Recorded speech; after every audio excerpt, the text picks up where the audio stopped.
जय हिंद दोस्तों, मैं आपका दोस्त शुभम गिरी आप सभी लोगों का हार्दिक स्वागत करता हूं अपने YouTube चैनल एस्टरडे विद शुभम गिरी में। दोस्तों, बहुत हमारे दोस्तों के जो प्रश्न है वो कमेंट बॉक्स में आ रहे हैं और जो 4 प्रश्न सबसे ज़्यादा आ रहे हैं, आज हम उन्हीं के उत्तर आपने इस वीडियो में लेकर के आए हैं। दोस्तों, 4 प्रश्न सबसे ज़्यादा आ रहे हैं वो ये आ रहे हैं कि रिवाइज्ड आंसर की कब तक आएगी, नॉर्मलाइजेशन प्रक्रिया होगी या नहीं, जो सबसे ज्यादा इस समय चल रहा है प्रश्न वो यही चल रहा है। तीसरा प्रश्न रिजल्ट कब तक जारी हो जाएगा। चौथा प्रश्न सुरक्षित स्कोर क्या हो सकता है। बस सुरक्षित स्कोर के ऊपर हमने पूरा एनालिसिस एक अलग वीडियो में किया है, मगर यहाँ पर छोटा सा हम एक स्कोर फिर से हम आपको बताएंगे। तो सबसे पहले दोस्तों आप ये जान लीजिए रिवाइज्ड आंसर की कब आएगी। तो रिवाइज्ड आंसर की दोस्तों जो पूरी संभावना है वो अगस्त के अंत तक आने की संभावना है। अगस्त के अंत तक, ठीक है, या फिर दोस्तों सितंबर में भी रिवाइज आंसर के आने की संभावना है। ठीक है, बहुत जल्दी आयोग करेगा तो अगस्त के अंत तक, अन्यथा सितंबर में भी रिवाइज आंसर की दोस्तों आएगी। पहली चीज तो आप जान लीजिए, क्योंकि इस समय आयोग देखें तो भाई उसके पास बहुत सारे कार्य हैं, कई सारी परीक्षाएं उसको आयोजित करनी है, जिसके कारण बहुत सारे विज्ञापनों पर उसको ध्यान देना पड़ रहा है, जिसकी वजह से हर विज्ञापन पे धीरे धीरे काम जो है दोस्तों चल रहा है। इसके बाद जो दूसरा प्रश्न सबसे ज्यादा पूछा जा रहा है वो ये पूछा जा रहा है कि नॉर्मलाइजेशन प्रक्रिया होगी या नहीं। दोस्तों, अगर हम नियम पूर्वक देखें तो नॉर्मलाइजेशन प्रक्रिया जब विज्ञापन जारी हुआ था वीडियो का 2018 में, तो नॉर्मलाइजेशन प्रक्रिया यूपी में लागू नहीं थी। लेकिन उसके बाद दोस्तों कोरोना काल के बाद देखें तो आयोग ने नॉर्मलाइजेशन प्रक्रिया लागू कर दी है और एग्जाम जो हमारा संभव हुआ है 2023 में हुआ। और अगर हम चारों पेपर की शिफ्टें देखें तो कुछ पेपर तो बहुत टफ आ गए और कोई पेपर तो बड़े सरल आ गए। जब 26 फर्स्ट और 27 फर्स्ट देखे तो इजी थे, लेकिन 26 सेकंड और 27 सेकंड देखे तो टफ माने गए। तो अगर नॉर्मलाइजेशन प्रक्रिया नहीं लागू होती है तो जरूर बच्चे धरना देंगे और कोर्ट जाएंगे और फिर फंसेंगे।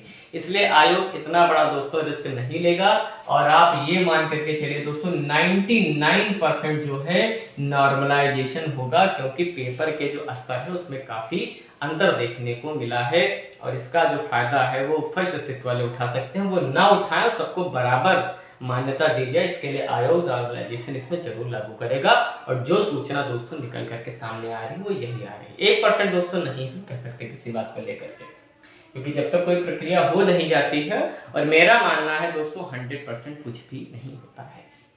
इसके बाद दोस्तों हम बात करेंगे रिजल्ट कब तक आएगा।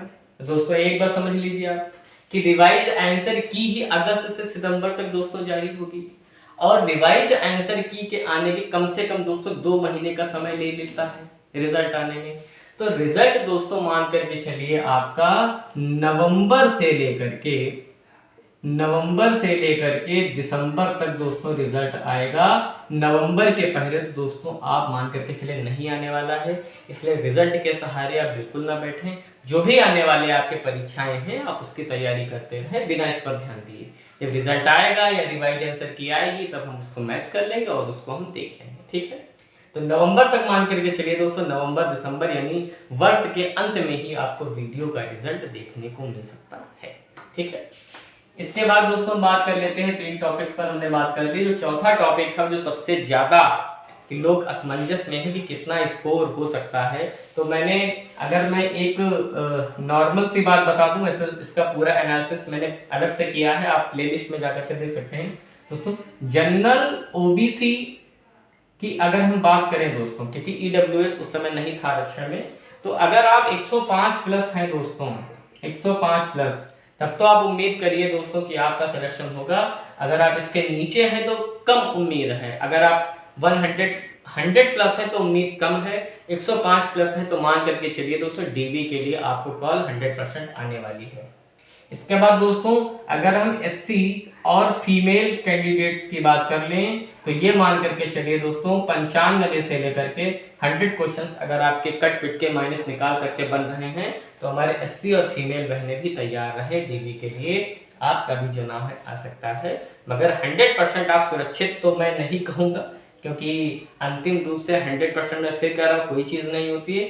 2-4 प्रश्नों का अंतर कम या ज़्यादा देखने को मिल सकता है, लेकिन इससे कम नहीं जाएगी, ज़्यादा भले चली जाए। ठीक है दोस्तों, तो ये इनका रहेगा। तो ये मेरा एक एनालिसिस था, कैसा लगा? और मेरे ख्याल से आप लोगों ने जो सवाल पूछे थे कमेंट करके, उनके भी उत्तर आपको मिल गए हैं।